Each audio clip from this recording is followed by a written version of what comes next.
आणि पुलवामा या दहशतवादी हल्ल्याप्रकरणी या क्षणाची एक अपडेट आपल्यापर्यंत येत आहे। जम्मू काश्मीरच्या पुलवामा दहशतवादी हल्ल्याप्रकरणी सुरक्षा दलानं कारवाईला आता सुरुवात केली आहे। पुलवामा दहशतवादी हल्ल्याच्या कटात सहभाग असल्याच्या संशयावरून जम्मू आणि काश्मीर पोलिसांनी तब्बल 7 ते 10 जणांना या ठिकाणी ताब्यात घेतलंय। ज्या गाडीतून स्फोटकं नेण्यात आली होती ती गाडी मारुती इको होती असं देखील कळतंय। तर स्फोटात आरडीएक्सचा वापर करण्यात आला असल्याचं देखील या तपासात स्पष्ट झालंय। तब्बल 9 ते 10 जणांना या ठिकाणी संशयित हे जे आरोपी आहेत या संशयितांना या ठिकाणी ताब्यात घेण्यात आलेले आहे। 7 ते 10 जणांना या ठिकाणी ताब्यात घेण्यात आले। अक्षय कुडकेलवार आमचे प्रतिनिधी थेट आहेत त्या ठिकाणाहून जम्मू काश्मीर या परिसरातून आपल्या सोबत आहेत। अक्षय, काय अपडेट आपल्याकडे या क्षणाचे? स्वाती, आपण जर बघितलं तर काल या ठिकाणी गृहमंत्री राजनाथ सिंग यांनी दौरा केला होता। यानंतर त्यासोबतच 12 अधिकाऱ्यांचं NIAचं एक पथक या ठिकाणी दाखल झालं होतं आणि यासोबतच फॉरेन्सिक तपास करणारं एक पथक या ठिकाणी दाखल झालं होतं।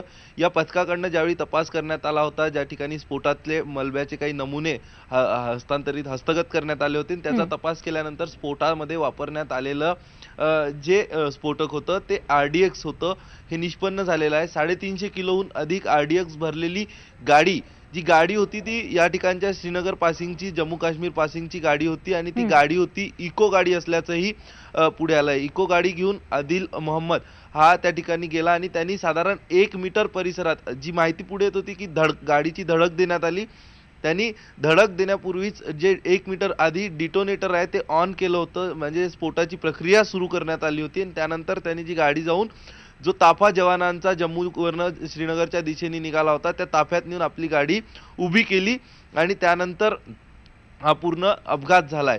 या सगळ्या पार्श्वभूमीवर कालपासनं तपास जो सुरू आहे, या तपासाअंतर्गत काल रात्री उशिरापर्यंत 10हून अधिक तरुणांना ताब्यात घेण्यात आलेला आहे। पुलवामा परिसर, अनंतनाग परिसर, आपण अनंतनाग बघतोय, काही दिवसांपूर्वी अमरनाथ यात्रेकरूंच्या बसवर सुद्धा अनंतनागमध्ये फायरिंग करण्यात आली होती। तो परिसर, ज्या ठिकाणी तणावग्रस्त परिसरातून संशयित तरुणांना ताब्यात घेण्यात आलेला आहे। कारण या संपूर्ण जैश ए मोहम्मदमध्ये आदिल नावाचा जो हा अतिरेकी होता ज्यांनी हा स्फोट घडवून आणला, तो पुलवामा येथील स्थानिक, लेथपुरा भागातील स्थानिक असल्याचं कळतंय। पुलवामा जिल्ह्यात ठिकठिकाणी छापेमारी सुरक्षा यंत्रणेकडनं काल रात्रीतनं करण्यात आली आणि त्यांच्याकडनं तपास सुरू आहे। या सगळ्या संदर्भात आदिलच्या वडिलांची सुद्धा तपासणी किंवा त्यांना सुद्धा विचारणा करण्यात आली होती।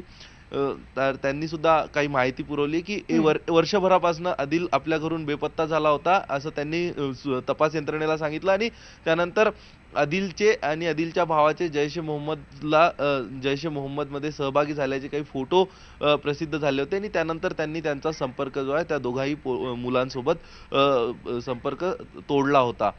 या सगळ्या याच्यात आता जखमी होते, काल आपण बघितलं, काल रात्रीपर्यंत 44 जवान शहीद झाले होते आणि 37 जवान जखमी अवस्थेत होते। मृतांचा आकडा वाढतोय आणि मृतांची संख्या, शहीदांची संख्या ही आता 48 झाल्याचं या ठिकाणच्या लष्कर सूत्रांनी आपल्याला सांगितलंय। दुर्दैवी बाब म्हणावी लागेल, 48 जवान एका अतिरेक्याच्या हल्ल्यात शहीद होते।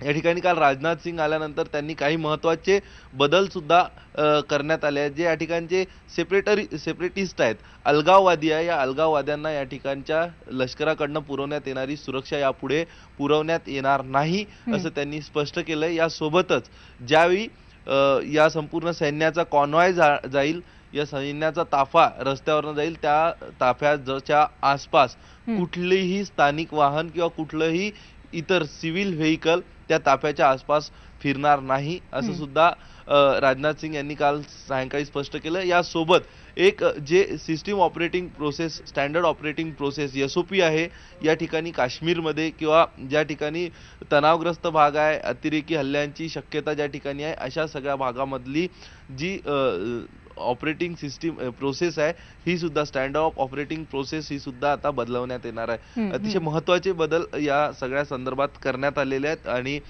सुरक्षा यंत्रणेकडनं तपास सुरू करण्यात आलेला आहे। विविध अधिकाऱ्यांच्या टीम या ठिकाणी आहेत, त्यांच्याकडनं तपास सुरू आहे। मात्र तरीही सुरक्षा यंत्रणेचंच कुठेतरी हे अपयश होतं की साधारण याच ठिकाणची गाडी RDX भरून जाते आणि त्यानंतर ती सैन्यावर हल्ला करते आणि या ठिकाणावर जर बघितलं तर रहदारीचा चक्क कुठल्या दुर्गम भागात जर हल्ला झाला असता तर एक एवढे प्रश्न उपस्थित झाले नसते. मात्र जो हल्ला झालेला आहे तो हायवेवरती झालेला आहे. नॅशनल हायवे क्रमांक 1 जो अगदी सगळ्यात अक्षय, आणि याच महत्त्वाचा हायवे पार्श्वभूमीवर आहे जम्मूकडनं